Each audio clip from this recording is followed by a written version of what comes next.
This is the War Brief Daily for May 18th, 2026. Russia-Ukraine Theater.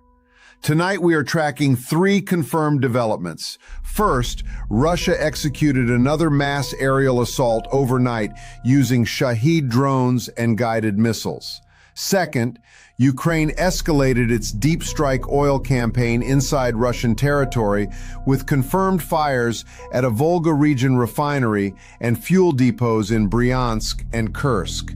And third, Russian forces continue applying localized pressure along the Donetsk and northern Kharkiv axes, with no major territorial changes confirmed in the last 24 hours.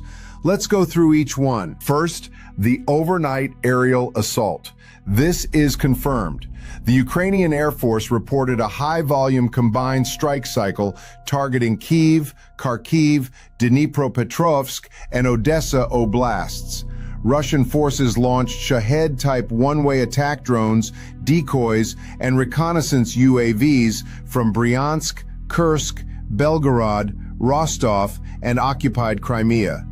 Ukraine's NASAMS, Iris-T, Patriot, and Gepard platforms intercepted the majority, but those intercepts are not free.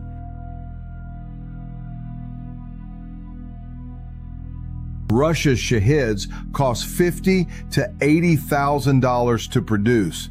Ukraine's interceptors run $100,000 to $300,000 per shot. Mass overnight launches are a deliberate inventory burn strategy, forcing Ukraine to exhaust expensive Western-supplied interceptors faster than they can be replaced. That math rarely gets reported. Confirmed impacts hit industrial zones and a logistics facility in Kharkiv Oblast. Ukrenergo confirmed substation damage and localized power outages in at least one central oblast. Kh-59, Kh-35, and iskander-m missiles targeted Kharkiv, Sumy, and supply routes along the Dnipro axis. Casualties. Low single digits killed, roughly a dozen injured. Russian mill blogger claims of destroyed Ukrainian depots in Zaporizhia and Poltava are not corroborated by official sources or independent OSINT. Those are unconfirmed. Second, Ukraine's deep strike oil campaign, also confirmed. Ukrainian long-range drones struck oil and energy infrastructure inside Russia overnight. Regional officials confirmed fires at a Volga region refinery and fuel depots in Bryansk and Kursk, geolocated by open-source analysts using local video. Russian air defenses intercepted drones over Belgorod, Kursk, and Rostov, but a portion got through. The strategic signal here is range. A confirmed Volga region strike puts Ukraine's drone program operating beyond 1,500 kilometers from the front lines. Russia must now defend a geographic interior larger than most countries with a finite air defense network. Every deep strike stretches it thinner.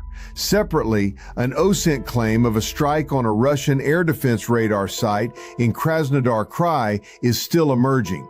Video shows a fire at a military-looking facility, but asset type and damage assessment are not yet confirmed. Third, the ground and diplomatic picture. No major territorial changes confirmed in Donetsk, Kharkiv, Zaporizhia, or Kherson. Russian forces are pressing near Lyman, Torsky, and the Pokrovsk direction. Ukrainian spokespeople report all assault attempts repelled. Mill blogger claims of Russian advances near Chasiv Yar and in northern Kharkiv villages are not independently geolocated.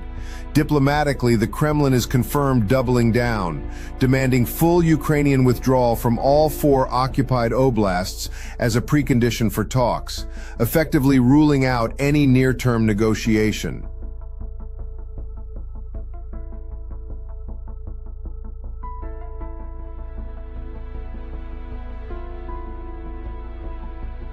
The Russian State Duma passed legislation enabling extraterritorial military operations to protect Russian citizens abroad. Analysts flag this as significant. It mirrors the legal architecture deployed before Georgia in 2008 and Crimea in 2014. Putin's post-May 9 references to the RS-28 Sarmat ICBM are assessed as compensatory signaling following a failed diplomatic window, not a genuine escalation trigger, but a pattern worth tracking. Here is what to watch in the next cycle. ISW's confirmed ground assessment for the May 17th-18th period. Official confirmation of the Krasnodar Krai radar strike. Russia's recent pattern has seen heavy combined strike cycles every 48 to 72 hours. Another attack is possible. An independent OSINT geolocation over the next 12 to 24 hours will clarify whether Russian advance claims in Chasiv Yar and northern Kharkiv have any basis.